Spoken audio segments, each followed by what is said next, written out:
이사야 22장 1절에서 5절입니다. 이것은 환상 골짜기를 두고 하신 엄한 경고의 말씀이다.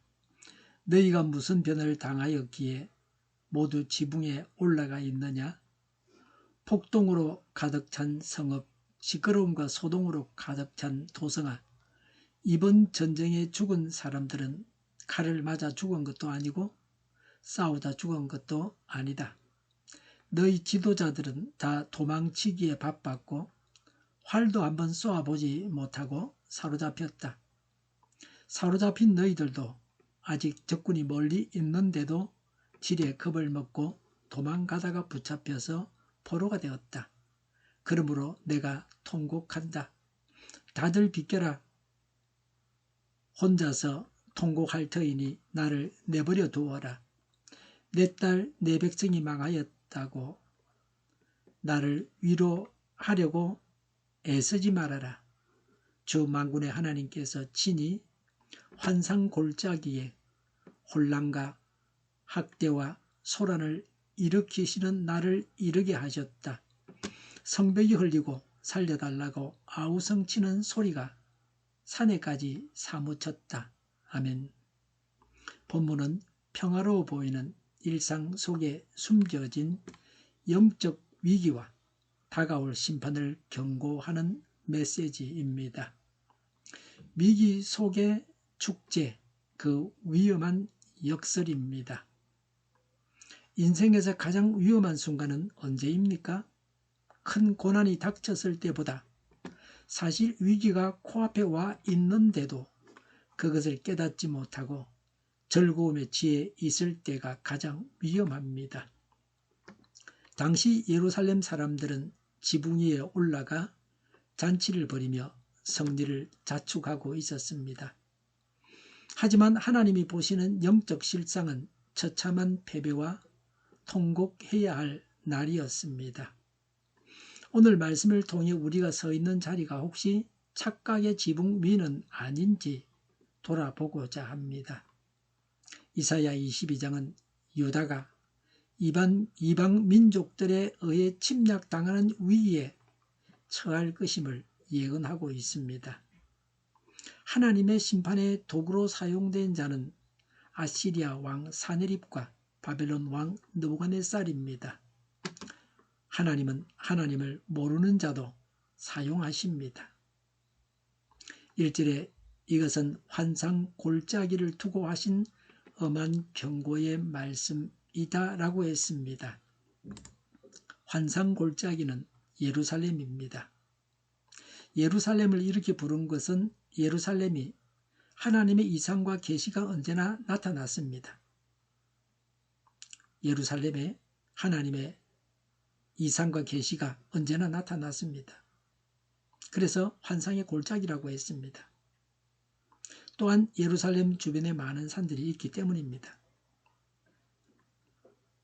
또 예루살렘에 사는 유다 백성들에게 장래에 하나님의 약속이 임할 것을 암시합니다. 1절에 너희가 무슨 변을 당하였기에 모두 지붕에 올라가 있느냐라고 했습니다. 당시 유다 사람들은 아시리아의 침공으로부터 잠시 벗어나자 마치 무슨 모든 문제가 해결된 양 지붕 위에서 환호했습니다. 앞날을 모르는 우매한 인간들입니다. 2절에 폭동으로 가득 찬 성읍, 시끄러움과 소동으로 가득 찬 도성아라고 했습니다. 영적 근시 안으로 눈앞의 작은 안도감 때문에 다가올 큰 심판을 보지 못했습니다. 세속적 즐거움으로 떠들썩하며 소란하며 즐거워하던 성이었습니다. 그러나 그 즐거움은 하나님이 주신 평강이 아닙니다. 현실 도피적인 쾌락이었습니다. 우리도 문제의 근본적인 해결, 즉 하나님과의 관계 회복 없이 당장의 상황이 조금 나아졌다고 해서 영적 긴장을 늦추고 있지는 않습니까? 방심할 때가 아닙니다. 정신을 차려야 되죠. 불안하기 짝이 없는 세상을 살고 있습니다. 2절에 이번 전쟁에 죽은 사람들은 칼에 맞아 죽은 것도 아니고 싸우다가 죽은 것도 아니다. 3절에 너희 지도자들은 다 도망치기에 바빴고 활도 한번 쏘아보지 못하고 사로잡혔다. 사로잡힌 너희들도 아직 적군이 멀리 있는데도 질에 겁을 먹고 도망가다가 붙잡혀서 포로가 되었다고 했습니다. 전쟁이 아니었습니다. 쌍방이 싸우는 게 아니었습니다. 일방적으로 당하기만 했습니다. 적과 대항해서 싸워보지도 못했습니다. 유다의 마지막 왕 시드기야는 바벨론 군대에 의해서 예루살렘이 포위되자 포위망을 뚫고 도망하다가 곧바로 그의 간원들과 함께 체포되었습니다. 두 눈이 뽑혔습니다. 바벨론으로 끌려가기까지 했습니다. 우리나라 왕들도 적을 피해서 도망가는 것은 잘했습니다. 일본이 쳐들어오면 중국으로 갔습니다. 양반들은 왕을 따라서 같이 도망갔습니다. 그리고 전쟁이 끝나면 돌아와서 왕과 양반들이 세도를 부렸습니다. 노른자 일을 다 차지했습니다. 그래서 양반을 고약한 사람들이라고도 했습니다. 서양처럼 책임은 하지 않고 전쟁이 나면 나가서 목숨 걸고 싸우지도 않고 돌아와서 권세를 부리고 그랬습니다. 나라는 종들이 지켰습니다. 백성의 절반 이상이 다 종이었습니다. 평소에는 전쟁 준비도 하지 않았습니다. 그러니 전쟁이 일어나서 백성들은 모진 고통을 당했습니다. 전쟁 중에 무슨 농사를 짓겠습니까? 무슨 수확이 있습니까? 소나무 껍질을 벗겨먹고 죽지 않으려고 버텼습니다. 그게 이 땅에 사는 사람들의 삶이었습니다. 때려 죽일 지도자들이었습니다. 충격적인 진실을 폭로합니다. 허망한 패배입니다. 제대로 싸워보지도 못하고 굶주림과 전염병과 혹은 두려움 때문에 비겁하게 도망치다가 사로잡혔습니다. 지도력이 상실되었습니다. 전쟁이 나지 않았을 때는 입만 뻥긋뻥긋 하는데 전쟁 나고 나면 어쩔는지 모르겠습니다. 간원들도 화살 한번 쏘지 못하고 도망치다가 결박을 당했습니다. 하나님이 지켜주지 않는 성은 아무리 경고해도 한순간에 무너지고 맙니다. 4절에 그러므로 내가 통곡한다. 다들 비켜라. 혼자서 통곡할 터이니 나를 내버려 두어라.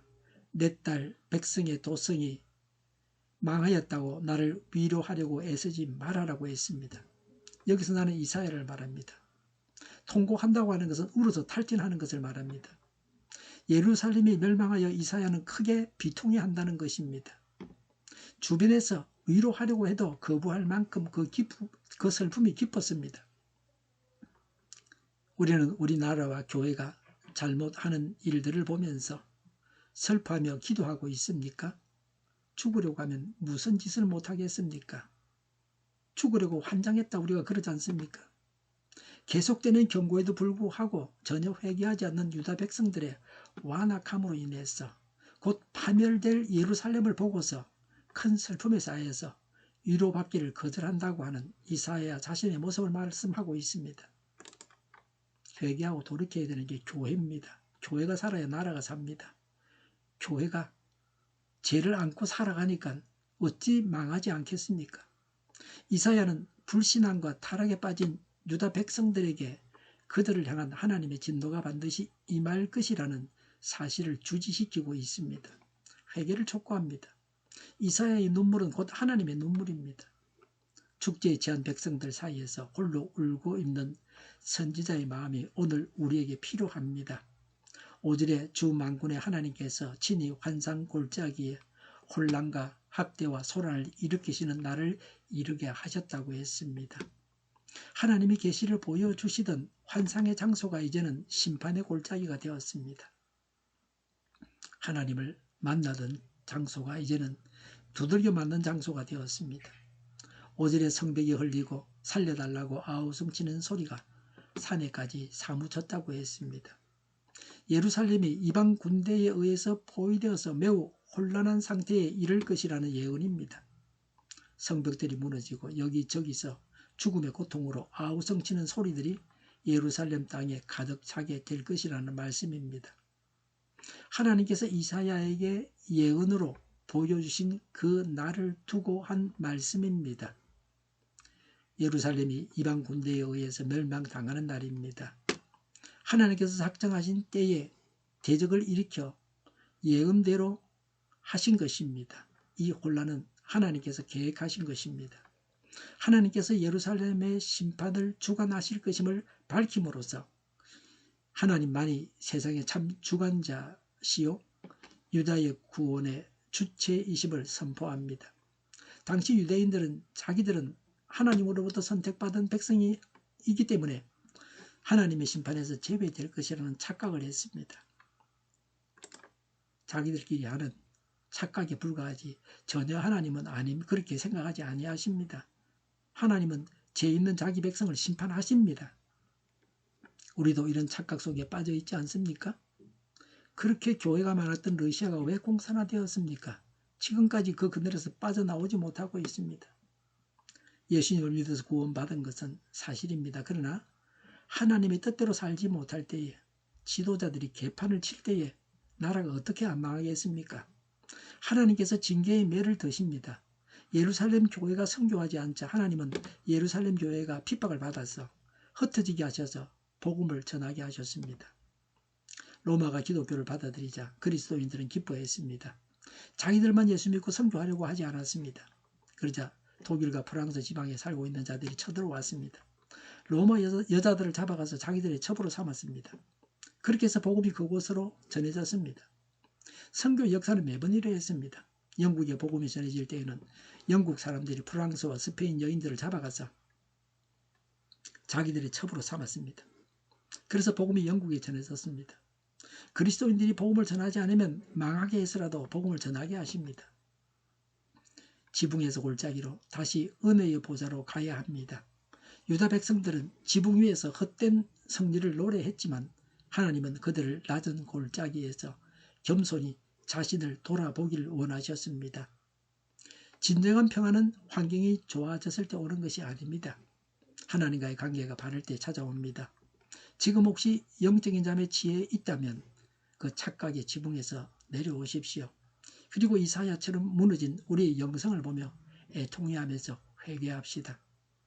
그때 비로소 하나님은 혼란의 날을 회복의 날로 바꿔주실 것입니다. 망하지 않으려고 하면 예수님을 믿어야 합니다. 징계를 당하지 않으려고 하면 하나님 말씀을 따라서 전도하며 살아야 합니다. 조건만, 교회 건세만 누릴 생각하지 말고 하나님 앞에서 바르게 다 서야 합니다.